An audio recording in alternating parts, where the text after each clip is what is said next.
যশোদা মায়ের 173তম জন্ম উৎসব উপলক্ষে আয়োজিত এই শ্রী শ্রী রামকৃষ্ণ আশ্রমের আজকের এই মাতৃ সম্মেলনের সম্মানিত সভাপতি, উপস্থিত গণ্যমান্য ব্যক্তিবর্গ এবং আমার মা বোন কাকিমারা, মুরব্বী স্বজন, সকলকে আমার পক্ষ থেকে জানাই আদাব।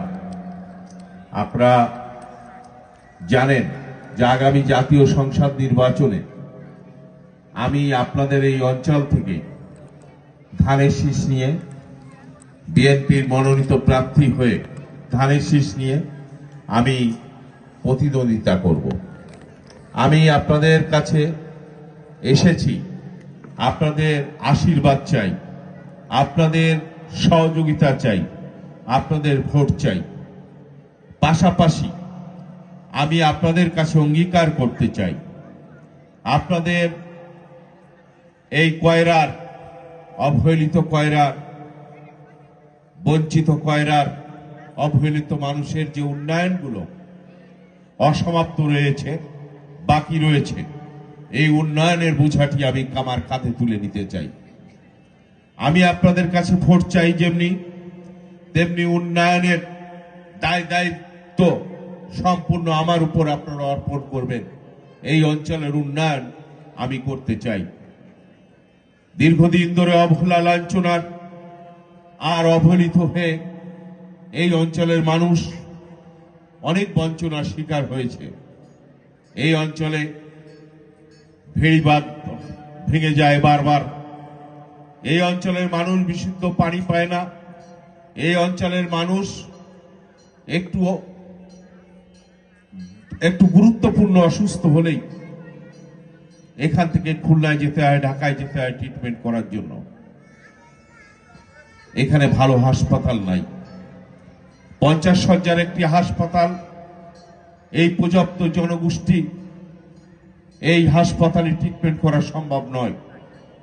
এখানে পর্যাপ্ত ডাক্তার থাকে না, অপারেশন হয় না। আমরা এগুলো করতে চাই। 250 শয্যার একটি হাসপাতাল নির্মাণ করে আমরা এই অঞ্চলে পর্যাপ্ত ডাক্তারের মাধ্যমে আমরা এই অঞ্চলে মানুষের ট্রিটমেন্ট আমরা এই অঞ্চলে করতে চাই। আমরা বিশুদ্ধ পানির ব্যবস্থা করতে চাই। পর্যাপ্ত বিশুদ্ধ পানি যাতে মানুষ পায় সেই ব্যবস্থা করতে চাই। আমরা এই অঞ্চলের মানুষ, একটি নিম্ন কোর্ট এখানে আছে। এই অঞ্চলের মানুষের জজ কোর্ট করার জন্য সুদূর খুলনাতে যেতে হয় হাজিরা দিতে। আমরা এখানে সাব জজের আদালত প্রতিষ্ঠা করতে চাই, যেখানে লোক খুলনাতে যেয়ে যেন তাদের কোর্টে আর হাজিরা না দেওয়া লাগে। এখানের বিচার যেন এখানে হয়। আপনাদের এই রামকৃষ্ণ মন্দিরের আমরা উন্নয়ন করতে চাই। অসমাপ্ত যে উন্নয়নগুলো আছে সেই উন্নয়নগুলো আমি করতে চাই। আমি শুধু এই রামকৃষ্ণ মন্দির নয়, এই অঞ্চলে যত মন্দির, মসজিদ, মাদ্রাসা, রাস্তাঘাটের যে বেহাল দশা, সেই দশা থেকে আমি উন্নত একটি এলাকায় পরিণত করতে চাই। আমি মা বোনদের কাছে, আমার মুরব্বী স্বজন ভাইদের কাছে বলতে চাই, একটি মানুষকে পরীক্ষা করার জন্য একটি বার আমাকে ভোট দিন। আমি আপনাদের উন্নয়ন বুঝে দিব। আমি আপনাদের এলাকার সার্বিক উন্নয়নের আমার কাঁধে নিয়ে আমি কাজ করব। আমি আর লম্বা করব না বক্তব্য। আপনারা সবাই আমার জন্য আশীর্বাদ করবেন। আপনারা সুস্থ থাকবেন, ভালো থাকবেন। আপনাদের দীর্ঘায়ু কামনা করে শেষ করছি।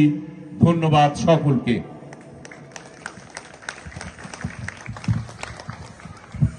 অসংখ্য ধন্যবাদ।